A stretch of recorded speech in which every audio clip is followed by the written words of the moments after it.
Welcome to the Imposter Syndrome Club. I'm Jessamy G. I'm Alice Edie. And today we have with us our beautiful guest, Alice Allan. Hello, welcome Alice. Hello, thanks for having me. Thank you for joining us. That sounded so daytime TV. Yeah. I was pretending to be what I think a host would say. Thank you for joining us. Alice is a poet and a performer and a writer and a million other things as well. A good friend, an amazing human being. We are going to kick off, as we always do, by asking you to read your own bio. Take it away. This is such a brutal and fantastic way to start a podcast. Like, what a great idea. All credit to Jessamy. Yeah, no, it's an excellent idea. Melbourne poet Alice Allan publishes the podcast Poetry Says and is the co-convener of Impossible Machine, an event combining poetry and improvised performance. Her books include The Empty Show, which was commended in the 2019 Anne Elder Award, and the chapbook Blanks. Her work has been published in journals including Rabbit, Cordite, Southerly, Australian Book Review and Westerly, and shortlisted for the Blake Poetry Prize. Wow. How does that feel? Well, reading this again earlier this morning, I was like, was I shortlisted for the Blake? I don't remember that. And being the co-convener of Impossible Machine, well, we haven't run that event since mid-2021.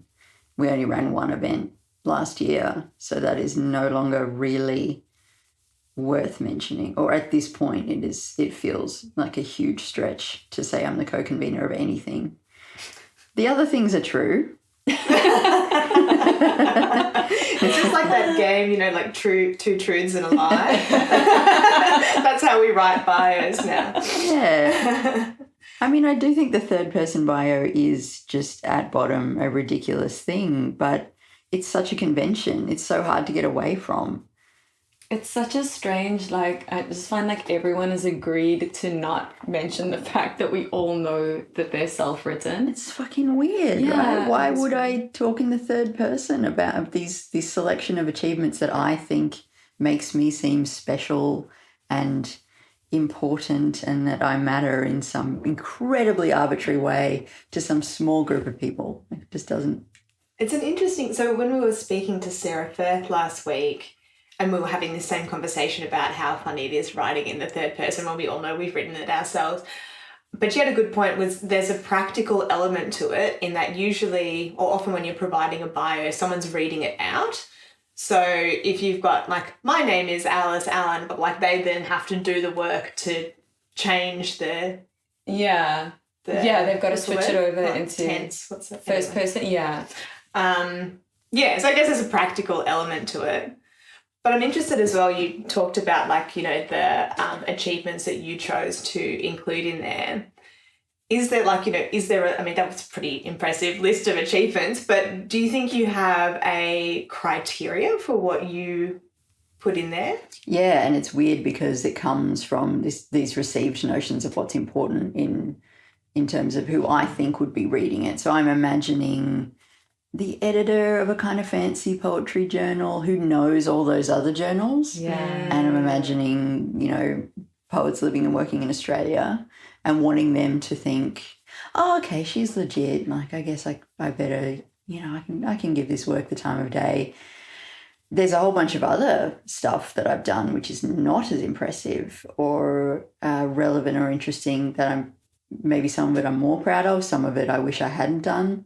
I'm not going to include any of that. So this is totally fabricated. Well, it's almost it's different currencies, and it's you've got it. It's well, if you're going to the UK, you're going to take pounds or euros. But you're not going to take you're not going to take your South African rands. They're not going to buy you anything there. So it's kind of, I guess, that recognition of what's going to have value to the listener. But this is a total tangent of many tangents. But basically I was thinking this the other day as well about the new convention, which is paying a photographer to shoot photos of you kind of doing your job that people share online. So it's like professional photos of you just kind of looking like a professional person doing your work.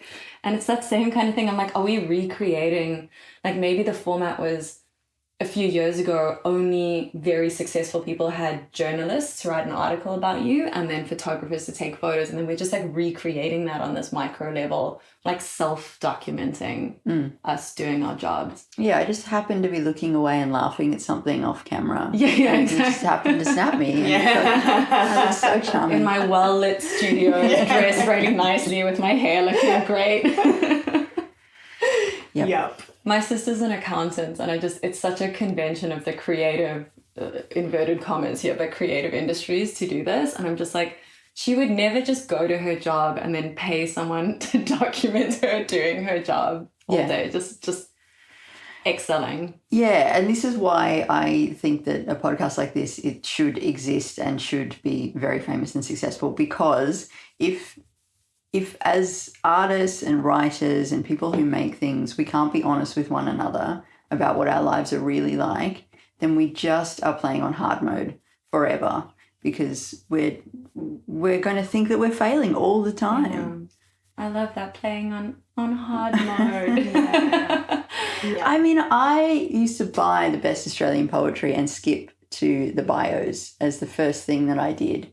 I wanted to see how these people created their lives. I wanted to know what to do to be a poet. And I looked at those lists of places people had been published, and I tried to emulate and copy that.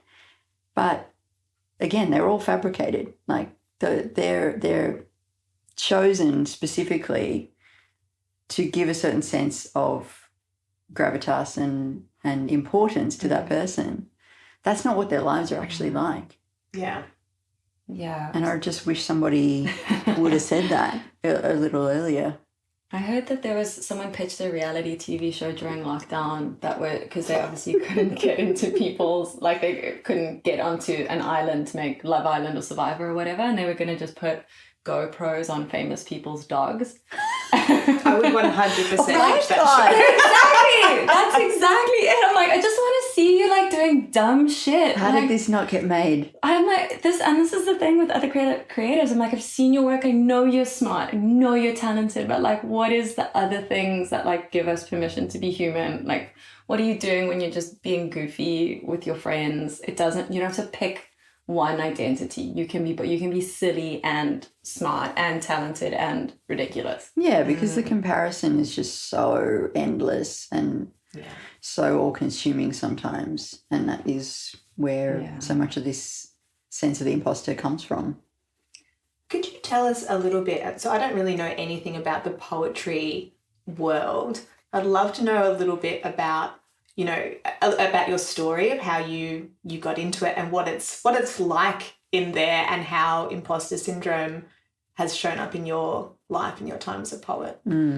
Arguably, I don't know much about the poetry world either, but and the reason I say that is because I came to it late. I came to it from the wrong place and via a strange path, and those things kind of inform my sense of imposter syndrome, is the fact that I didn't really start writing seriously until I was in my late 20s.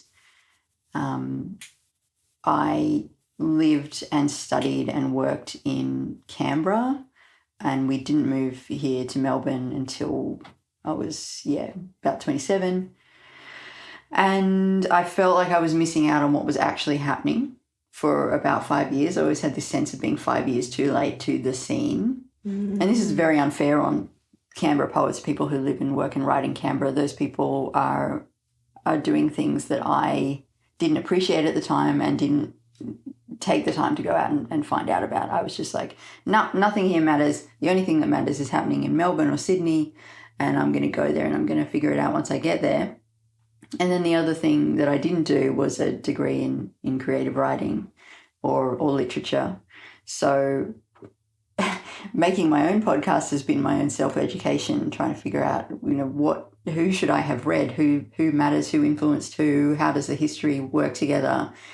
And it's just been, I've been making it for 6 years or something, and I only feel like now I have some vague sense of how sort of Australian poetry kind of functions. But for so long I'd be sitting there with interviewees and they'd be like, oh, so Edgar Allan Poe, and I'd be like, yes, absolutely. So important. We haven't read Yeah. a fucking thing. I know him from The Simpsons. That's amazing. So it was you almost like creating your own syllabus, but almost like building a structure that could house that, and then like within that structure of the podcast, creating your own like education. Yeah, that was my line to myself and to other people, was like, I don't care if anybody listens. I'm learning so much by doing this. And that was true. Of course I care if people listen, though. Yeah. I want to be famous. I want to be internet famous. we're laughing at that as well, because that's exactly our line. Is like, we don't, and it is true, and also not of like, it's an excuse to hang out and we don't care if anyone listens, but also please listen and love us and give us approval and tell us we're special and clever. So just cycling back, so you started writing, you said in like late 20s, 26, 27. Yeah. Was there had you felt it building until that point, and you just hadn't given yourself permission to dirty a piece of paper and actually write a poem down, or like what catalyzed that? It was a very specific event. So my whole life, from when I was really young, people around me had said, you'll be a writer, Alice. English is your thing. I got great marks in English all up and through year 12. And so I didn't write anything because everyone was telling me that I was already doing it. I didn't write anything. I'm not even going to put any caveats or hedging on that. I wasn't writing at all. And then I met this friend at uni who was writing so much. She was one of those people who did NaNoWriMo, but she also did huge, just thousands and thousands of words all the time. And I was incredibly envious and couldn't understand why I hadn't somehow written thousands and thousands of words. And then I had this horrible feeling of, oh my God, I'm so late. I am years behind where I was meant to be, because I thought we hadn't started yet, but people had started, people were well on their way. And I was like, oh, did we start it? You're like, has someone shot the gun? It's a race. Because I am going to be a writer. Yeah. Obviously, everyone's been telling me I'm going to be a writer. Am I meant to have been a writer by now? Oh, God. Shit. So then I started. Yeah. That's really interesting, and I think that shows up a lot in all sorts of art forms. Like, when are you a writer, a musician, an artist? Is it when you get a degree saying this? Is when you book your first show? Is it when you just start putting pen to paper and writing? And I think everyone has really different perspectives on what that means and when that happens. And they're usually like unfairly weighted against themselves. So you might see someone that's just been like writing heaps, like, well, they're an amazing writer and I'm too late.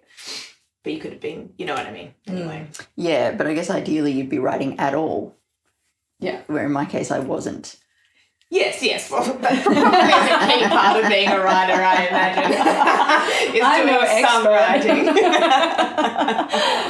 Is it? Do you think, and this is a half-baked theory that I'm just testing out loud, but like I sometimes think that there's a burden of being that thing that happens when it's an identity is kind of foisted on you at a young age that you then accept. And I don't know what the chicken and the egg, like you obviously display kind of tendencies in a direction or aptitude in a direction. Adults notice that, they tell you, and then it kind of is like, yeah, you miss that missing piece of the work versus the other kid who hasn't had that, who doesn't have the same romance around like the identity, whether it's writer or artist, whatever, it's just not the glamour for them. They're just showing up and doing the work. And I think that a lot of times it's a weird, you've got to find your way back to that identity, but via like starting really at the bottom. Does that make sense? Yeah, realizing that you don't get extra points just because your second grade teacher said you were good at spelling. Yeah. It's not your destiny. It's not, you still have to work for it.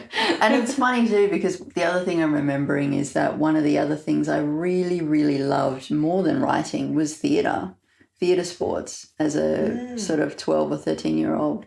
And I only came back to that, you know, in my early 30s, which is how I met Alice here. And I had completely put that in a drawer. I knew that I liked performing, but it was a very secretive, a very furtive desire that I had. I would fantasize about, you know, being good enough at piano to be able to perform, and being good enough at singing to be able to sing in front of a crowd, or being in a play, but I never pursued it because I don't know why, I'd stopped doing those theatre sports classes at about 13 and got caught up in high school and never really clicked in the drama kids world as much as I did. Like, I felt so comfortable sitting there with a pen kind of writing an essay. So how did it work then, like when you're referring to improv, comedy. How did that piece come into being? Like, what was the kind of...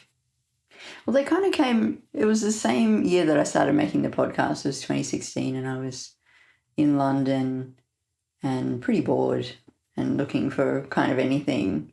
And yeah, once I did my first class, I was completely hooked on it. But I think there was probably that buried memory of, I really love performing. I really love playing in that sort of public space with an audience. And I hadn't admitted that to myself in a really long time. Are you going to ask something? I was just going to relate very hard to what you were saying. And because I always enjoyed, I like attention, I think, to be perfectly frank. You know, people talk about their weddings like, oh, but I don't want to be the centre of attention. I'm like, are you kidding me? I cannot wait to be the centre of attention. But so I do school plays and stuff at school, and I really enjoyed that, but I never, I didn't pursue anything that you could perform. Like, I wasn't a musician, I wasn't an actor, I wasn't a singer.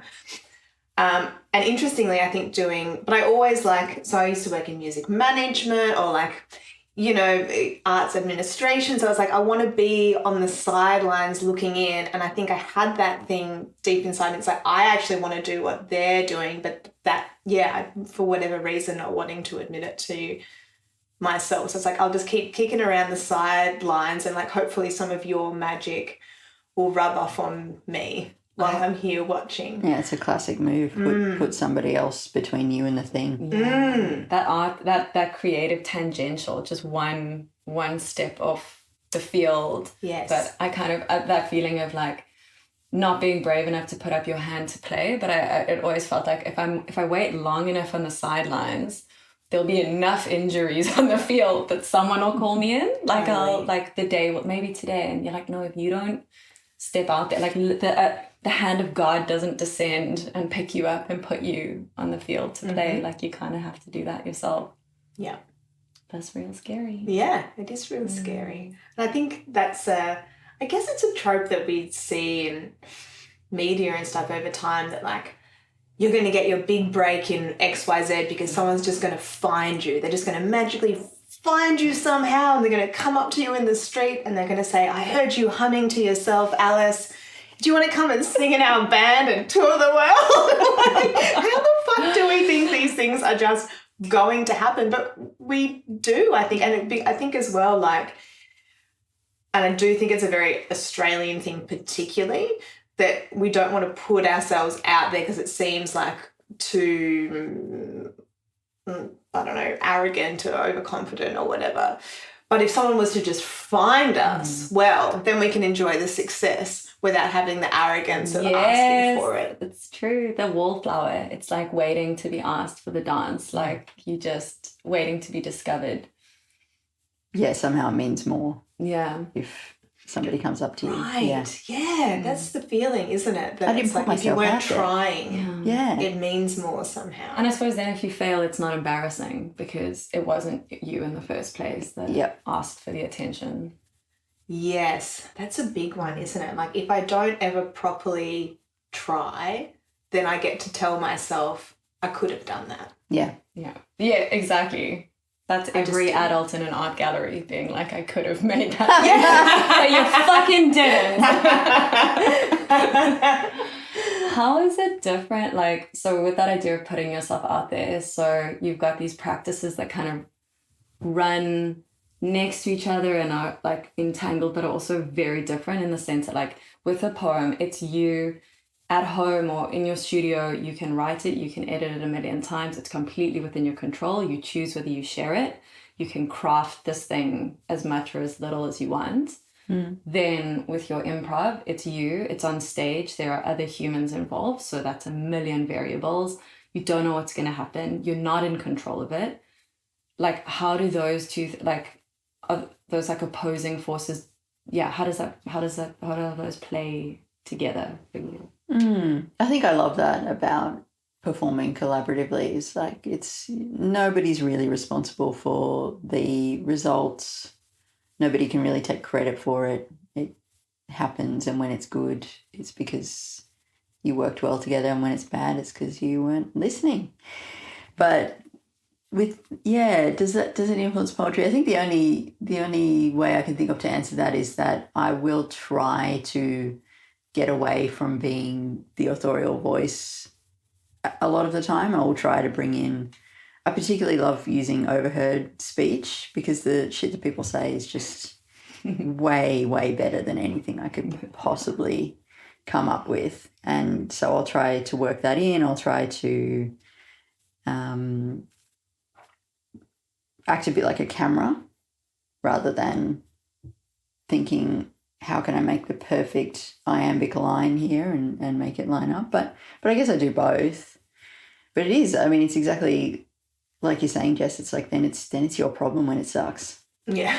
I love that. There's a bit of terror there. Yeah. Act like a camera. That's a really beautiful image. How do you know when it's a poem? You don't. Yeah. There's a great poem by a American poet called W S Merwin called Berryman. He's writing about John Berryman, who's another poet. And at the end of the poem, the speaker asks Berryman, how do you know if you're any good? And Berryman answers, you can't know. You can never know. If you have to know, don't write. And that's how the poem ends. Wow. Yeah, I've got chills. Yeah. And that's a misquote. Like I fucked that and it still worked. That's amazing. Wow. Do you perform your poetry? Yeah. Mm-hmm. Yeah, I got to perform at the reopening of La Mama at the end of last year. Oh, wow. How did it It's really feel great. doing a live performance of It's this so fucking incredible. It was like, I'm not going to mince words here because this is like the only private space left on the internet, but like, fuck me. I got to do 2 performances that night. The first one, there were only 6 people there and that was tough. The second one, it was full and I felt so comfortable and so there, and the audience really liked it, which helped a lot. At the end, yeah, it really felt like, okay, all right, I can do this. Yeah. I know what I'm doing and I think I'm doing it well, at least for now. How many readings, like tracking back to what you were saying about, so you get to Melbourne and you're like, fuck, I've left this too late. Like, this was supposed to be who I was, who I am, and I've fucked it now. And I'm trying to like overcorrect, but I'm interviewing people and I'm learning, but I've like the train's left without me kind of thing. And, cut to last month and it's like you're in a room and you're sharing your words and it's landing and you can feel that. Like, how did you, and it's a really simplified question, I get that, but like what happened between those two? What was phase 2?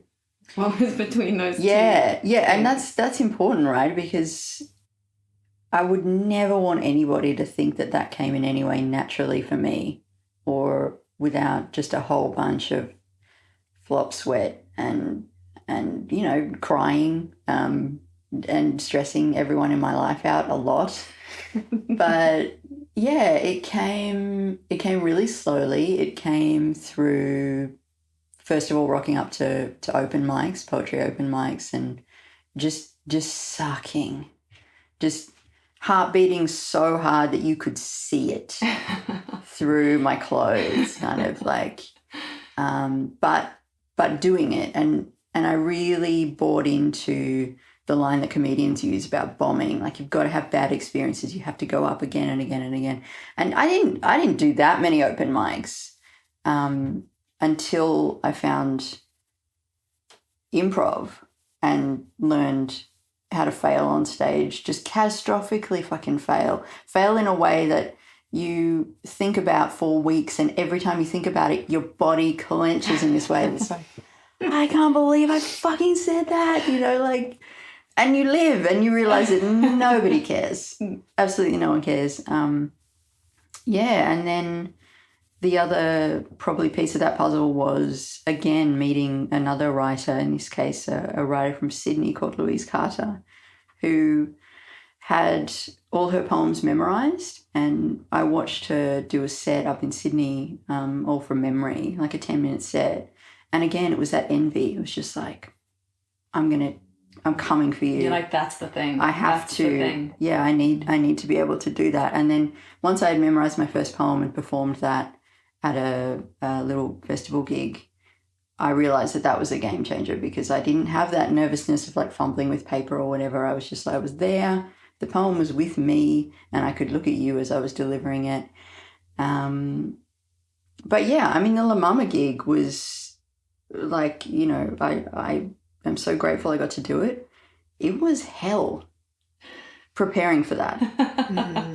I must have said that set 50 times, walking up and down the house, pacing up and down the house, and just going, well, I think I have it, but I'm not really sure, and I might fuck up, and it might be, I have no idea how this is going to go, Yeah, I feel like I've talked for a long time there. That's a long answer. I could not be more interested. It's interesting as well. I think you've spoken a couple of times about this, about sort of comparison or envy people, which can be negative, but it sounds like it's also been quite a good motivator for you. And now that you are amazing Alice performing on stage at the moment, I'm a big fan. Is that something you still experience with other poets that you see? God, yeah. Absolutely. I mean, I think, look, and again, I don't want to mince words, because like, what's the point? But, or what's the phrase I'm looking for? Like, I don't want to talk myself down when I don't really believe it, like be falsely humble or something like that. There's disingenuous. Yeah. I think I'm pretty good at reading my poems. I don't know that my poems are as good as, 80% of the people out there working today. And that's still hard. I went to a reading on Sunday night, and there was wonderful, wonderful Melbourne poet Melinda Bufton performed, and every single line of hers I wish I'd written, like, she's naturally hilarious and original in a way that, I feel like I can't get out of my own brain and my own kind of like patterns enough I couldn't come up with a single line like she does. And I went to the launch of another poet, Gareth Morgan, who's just unspeakably brilliant and super young. And like, he's just going to be, I feel like he's part of a totally new school of poetry that's moving through now that I'll, even if I wanted to, I can't be part of that, because again, they're a different generation. They're like, I feel like they're the inheritors of a generation that is above me, And it's their kind of zeitgeist. Yeah. That makes sense. Yeah. And so that's, I guess, in a way, like, the train did leave the station, and now I'm at the station and there's like another train pulling up. I'm like, you guys look pretty cool. So yeah, I try not to let it consume me in the way that it used to. The envy used to be really toxic with me, and now I try to sort of keep it at a level where it's like, okay, well, use it as motivation, or maybe tell them that you like their work as well, because maybe no one else is saying that, because everyone else is also envious and trying to find reasons to hate them, you know? Envy, it's so, hearing you speak about comparison like that, I feel like that used to, and actually still is, probably feels like this like deep, dark secret of this little like hard piece of coal that I have in my rib cage, where it's like that is the thing that I feel so ashamed about when I'm envious of other, usually women. I think like envy usually also operates when there's enough similar Yeah, that you so feel like crossover. that like it could, in your mind, it could have or should have, you at some point missed that opportunity, and now you're watching someone else live this echo of a life that might have been yours. Yeah, if I'd started writing at 19, maybe I could have been Gareth. This is the thing, and it's just I sat around being like, oh, I'll be a writer one day. Yeah, I'm like, if I hadn't spent all that time like making sure that I looked like an artist, I just made the art Completely. But I think it's such a relief, like hearing other people say it, and it's a thing that I've realized now. And like the way, for me anyway, like out of envy is through my hands. Like the second I notice that I'm feeling it, I'm like, you are not making what you need to Exactly, be making. yeah. The poets I know who don't feel envy are the poets who are working and doing the thing. And then it kind of opens it up where even then you encounter someone's work and it's amazing, and as you're saying, you're like, every word of that is perfect, and kind of it's almost exactly the same thought. You're like, I wish I could, fucking would kill to write those words or draw that or create that. Just the texture of it is so different. And like, if my hands have made a thing, then I know that was theirs to make, and I'm making what's mine to make, and those things are different, and that's fine. But if my hands haven't made the thing, then that it's like an icicle in my heart, and then there's the added layer of shame, and I'm like, I'm a terrible person. I've always said that about you. Yeah, I know. You're tweeting it right now. It's an interesting thing, and I can't imagine there is one creative person in the world who hasn't suffered from comparison and envy, and I don't know, because it's also part of the process, right, is comparing your work to other people to see where you're at and learn from it and stuff. I feel like it's kind of an important part of a creative process. But I think at times where it's quelled a little bit has been where I feel like I've found like a style or something that is characteristically me. So it matters less now if it's better or worse because it's Jessamy G's work. So it's harder to compare. And I think that took, when you think of like illustration, graphic recording work, I reckon it took me about 7 years to find a style that I was like, oh, I'm confident that someone could look at that now and be like, that's Jessamy's work. And it was less about it being like feeling like it was good and more about feeling like it was recognisably me that started to quell that.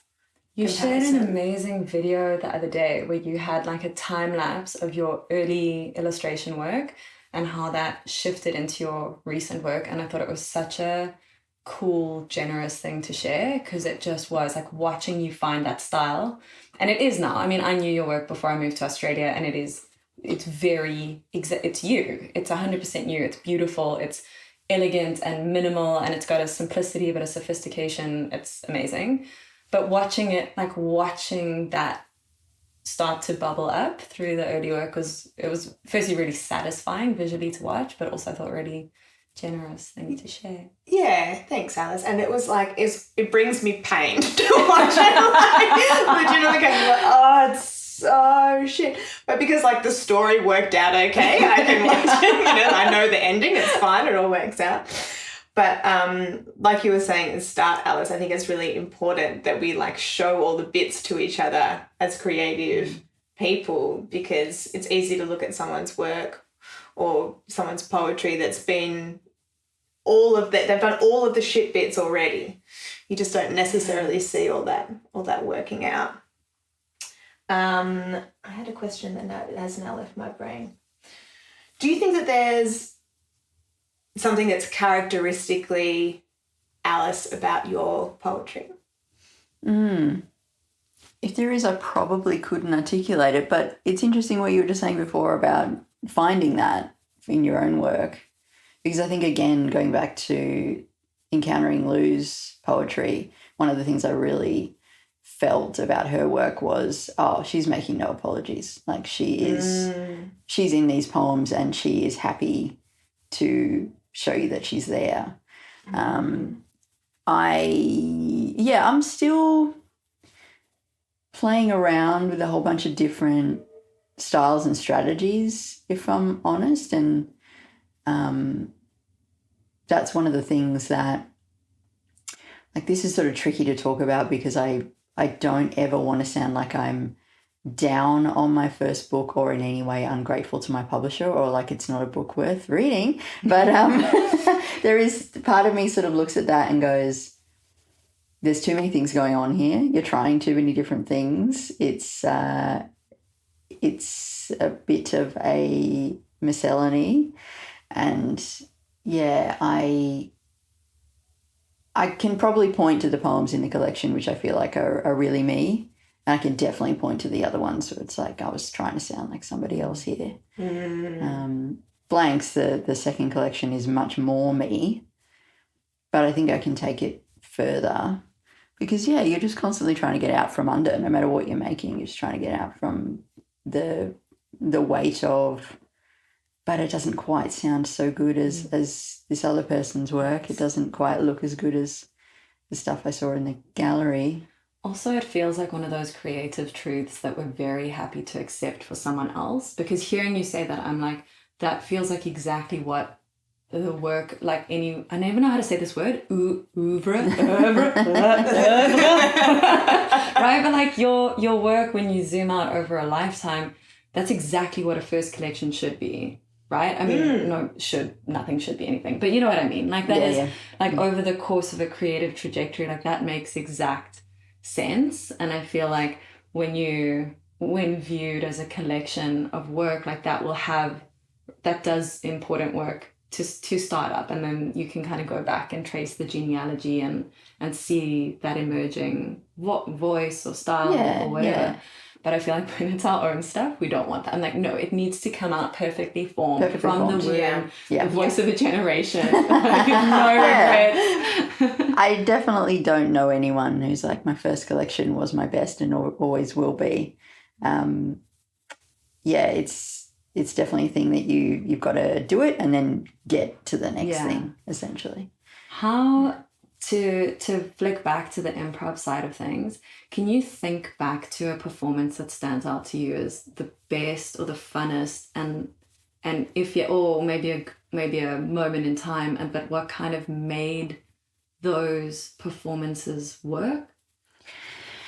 Yeah, it's kind of the same thing. It's just being wholly myself. And I do, just in keeping with the theme of the podcast, like I feel really weird talking about improv because I haven't improvised in over 2 years and I don't know if I will again, to be honest with you. So it's kind of like that was a thing that I did. I don't know if it was a thing I did just to get to the next thing or if it is something that's going to stay in my life. So I just wouldn't want anyone listening to think like I somehow thought of myself as some genius improviser. But you were part of last weekend, which was a series of performances in Melbourne. They were amazing. I don't know, Jess, I don't know if you ever went to them. They were behind Long Play Bar in North Fitzroy, and you'd go through the bar and there's this little theatre at the back, this like hidden theatre with, just like red velvet seats, and I think it can seat about 25 people maybe.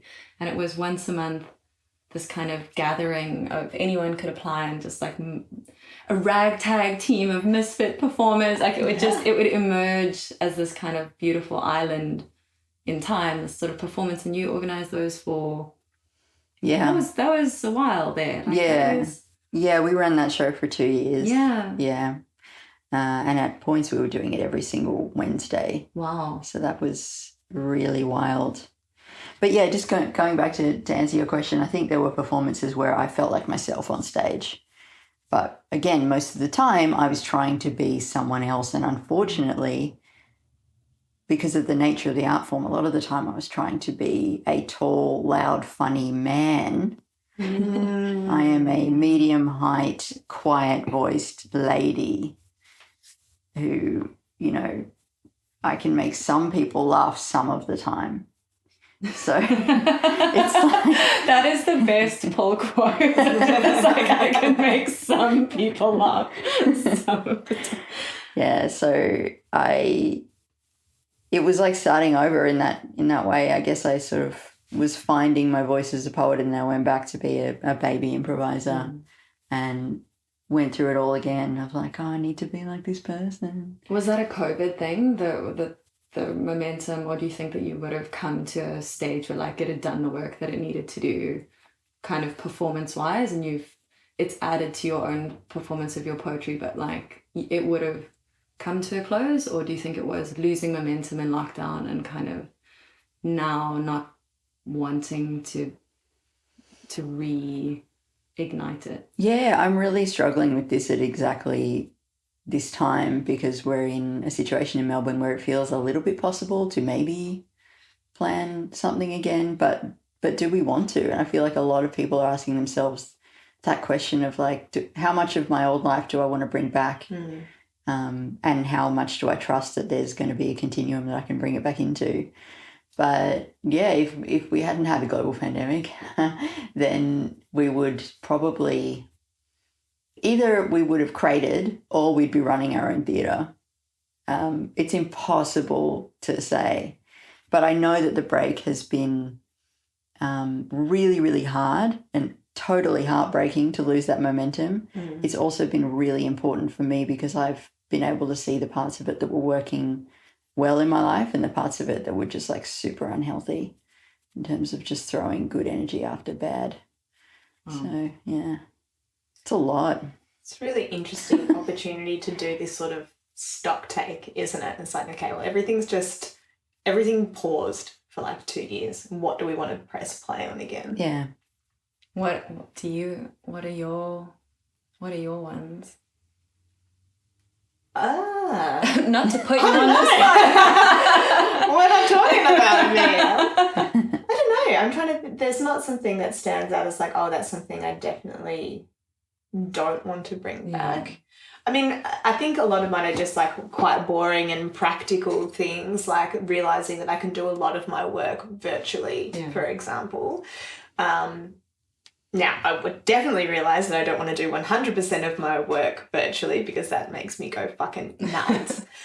But, you know, things like being able to work with a larger variety of clients with different budgets and stuff, because you don't necessarily have to travel to regional Queensland to do an event if you can potentially dial in virtually. So I think, you know, some blend of that will stick around. But yeah, I don't know. What about you? Anything major? I'm sure that there are more. I think the one that jumps to mind is like busyness. I'm really struggling at the moment with like, I just don't want to be busy. But I've drawn this quite problematic binary of like busy versus just nothing. And I know that there needs to be a shade of grey in between that, where I'm actually a functional human being productive in the world. But I just I don't know what that looks like. Like I haven't seen me doing it, and I'm really also just struggling to find like models of people doing it. Like there are examples. I think Sarah, who we spoke to last week, Sarah Firth, is kind of my golden example of that. She's got an amazing, I think anyway, from the outside, it probably feels different from the inside, but like amazing way of balancing that kind of like externalized creative energy and then her own practice and kind of boundaries. But yeah, that would probably be mine that I'm thinking through. Yeah. What are your like? Yeah, I really share that, not wanting to go back into that insane overscheduled. Yeah. And I keep overscheduling myself, and then because still COVID, shit gets cancelled, and I'm like, thank you God. Yeah. I'm so sorry. I'll never do it again. And then the next weekend it's like, oh yes, let's do this. Yeah, my favourite podcaster and probably, one of the biggest influences on me of all time is a guy called Merlin Man, and one of his many great pearls of wisdom is, I'm not busy, I'm just time constrained, which I really like. It's like, you just kind of, it's like you're saying boundaries, you know, you set it and you're like, okay, I'm going to do this from this time to this time. I'm not going to fuck around with that, because I know on the other side of saying yes, there's tears, there's exhaustion, resentment, massive resentment. Yeah. I've got a post-it now that I stuck on my computer screen that just says availability does not equal free time. Yes. And it's just, or it's the other way around. Free time does not equal availability, because my problem is I sit with an open calendar and someone is like, whatever, do you have plans on Wednesday night? But that's completely different to like whether we should be going out for that glass of wine, like whether there is emotional, physical energy for that. But I just kind of look at the calendar and there's nothing there. So I'm like, yeah, cool. Which I think is also maybe a hangover from moving cities. And I don't know if you found that moving Canberra to Melbourne, but that outset work that you've got to do to rebuild a social circle, there's so much of that like deliberate emotional labor in the beginning. I find it very hard to say no now to any friend related stuff. So I'm like, no, I love you, don't go. Worked so hard for this. How did you go about finding your people when you moved to Melbourne? I'm not sure that I have quite found them. You know, what's weird is like, because I've been here for 10 years or so. We moved here in 2011. My two closest male friends had moved here ahead of us, so we had them. Then my best friend from Canberra moved down. We've kind of stayed, I guess, in a lot of ways. The crew is still the Canberra crew in a lot of ways. Improv gave me a lot of intense friendships and intense connections. Not many of those have been sustained beyond that particular hobby,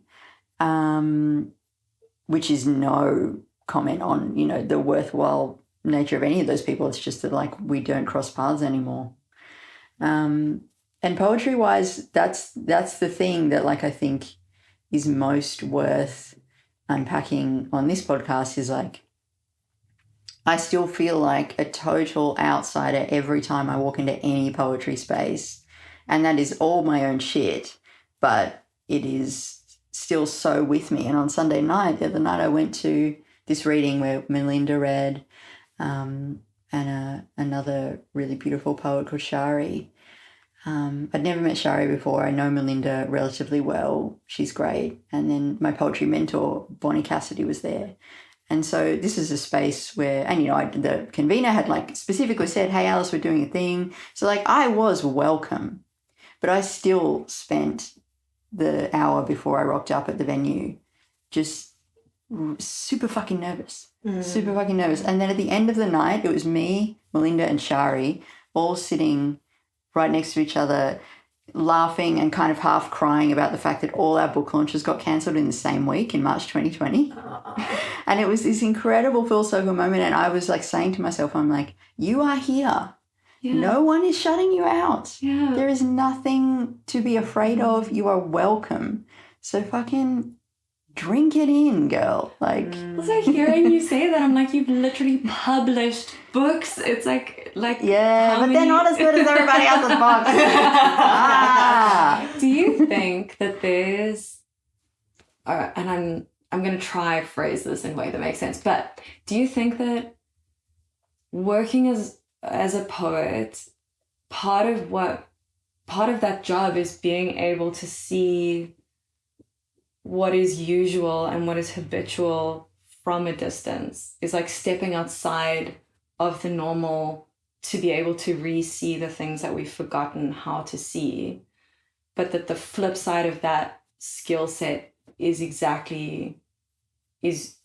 yeah. Do you know what I mean? Like the skill a is being an outsider, but then you create and then you feel like an outsider. yeah, it's like the people who hate people club. Yeah, it's tough. Like, but it's also totally achievable. So one of my absolute idols in Australian poetry is a poet called Pam Brown. Pam's been working and writing since the 60s. And as far as I can tell, has always been a force for bringing people together, working with people, but also working. And she has that photographic quality in her work. She is able to simultaneously remove herself entirely and also be completely inside the poem. But when I interviewed her for Poetry Says, I, of course, was super fucking nervous. and we had I thought a pretty good conversation, and then she just like took me for a tea, across the road because she wanted to. She didn't feel like she had to. She's got zero self-importance and zero like, competitiveness or whatever, separateness from other writers. Bonnie's very much like that too. She's just this force for like, everybody come together. We like poems. But the imposter syndrome plus the, just the fact that arts in Australia is,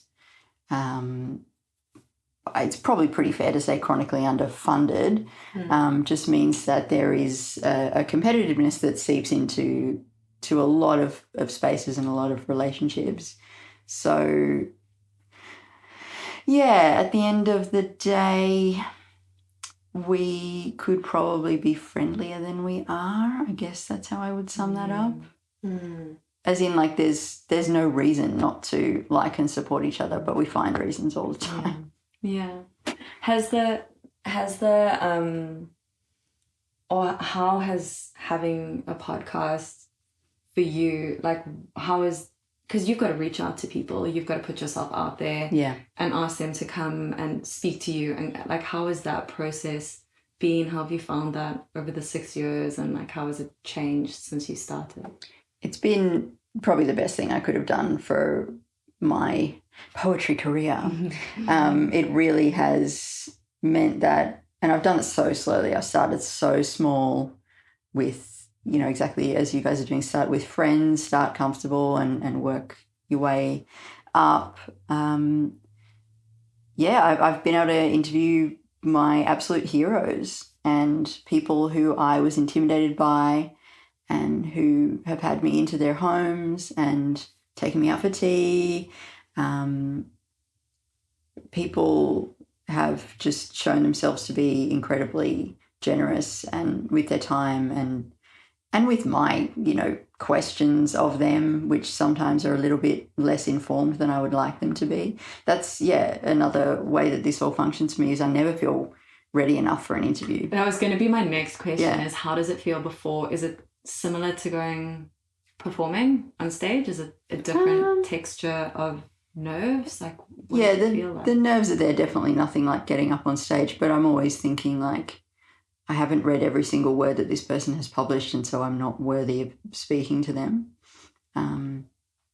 But I guess I've just realised that no one's expecting that of me, I don't think. If they are, they probably wouldn't come on the show. They're just going to quiz you about their poems.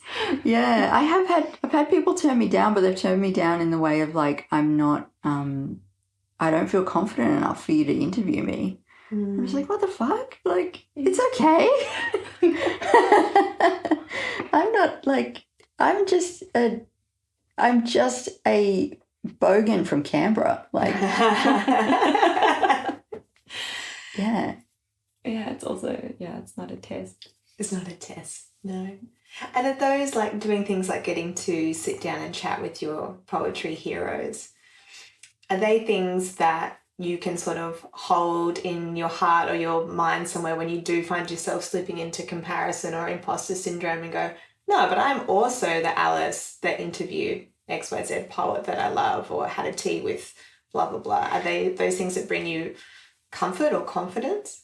Not really. Like I said at the start that I forgot that I was shortlisted for the play. Like, it pretty much resets to zero, like, really super quickly. And I don't, like, the fact of interviewing those people is important, is super precious to me, but not in the sense of, therefore, I am somehow more legitimate. It's just like, I'm just grateful to have had those conversations and to be able to meet them as people, as humans. And I think if the podcast does anything for good, it's that it presents these people who have always been a name and a bio and a poem in Black Ink's Best Australian Poems or whatever, as a human being who says a lot and who doesn't phrase things perfectly and, all that kind of stuff. So I hope that maybe what I can do with it and what I can continue to do with it is to just dismantle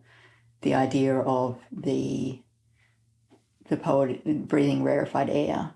Yeah. Yeah. And this is sort of, I mean, maybe I'm just like super basic, but when I picture, if someone goes, picture a poet in your head, okay, they've got like a black turtleneck and round glasses and a fucking beret, you know? Like you think of it as being this like very serious, you know, like the height of like fancy arty pretension. Yep. But of course, like everyone are just human beings that stumble their words in interviews and have dogs and children and hobbies. And I think that's a real gift of podcasts in all contexts, is we get to have different styles of conversations with all sorts of people and see all their, you know, I would see all their bits, but then I realised that wasn't going to sound amazing. That's the next part of this. Well, we're probably coming close to the end, Alice. I was thinking about this morning. So when I was texting other Alice before you guys came over, and saying I'm making some costume things at the moment. So I was saying, there's like bits of glitter and shit everywhere. This will be unpacked in detail in a future episode. That's a little teaser. So I said, there's stuff everywhere, sorry, and then immediately said, obviously I'm not sorry. And then I was sort of reflecting on that a little bit and thinking, isn't that funny? Like what I wanted to do was let her know there's a bit of mess around. I don't actually feel sorry for that. I just wanted to say that so that, you know, like to set expectations. And I think there's, particularly as women, we tend to say sorry for things a lot. And I really have started consciously trying not to use the word just anymore. I'm just emailing to blah, blah, blah. Just take the word out. You don't need it. Anyway, all this to say, I'm interested to know, as a poet, your words are your career, your life. How do you think the power of words shows up in how you see yourself and in your confidence seeing yourself as an imposter or not? Are there certain ways that words show up, or that you intentionally use or don't use language in your life? What a great and naughty question to end with. Before I came here, I was listening to myself on another podcast, and I heard how many times I said I heard how many times I said I guess, and I heard myself apologize when I really didn't need to. Exactly as you're saying, I have a habit now of going back, at least through emails, and removing sorry and just, but they used to be there all the time. I guess there it is. Fucking hell. Yeah. I didn't even clock it. How funny. It's everywhere. Words do mean things. They really do matter. And now I'm completely paralyzed thinking about what I'm going to say. And they let us down all the time. They reveal us. They let things slip all the time. As a poet, you have the luxury of total control.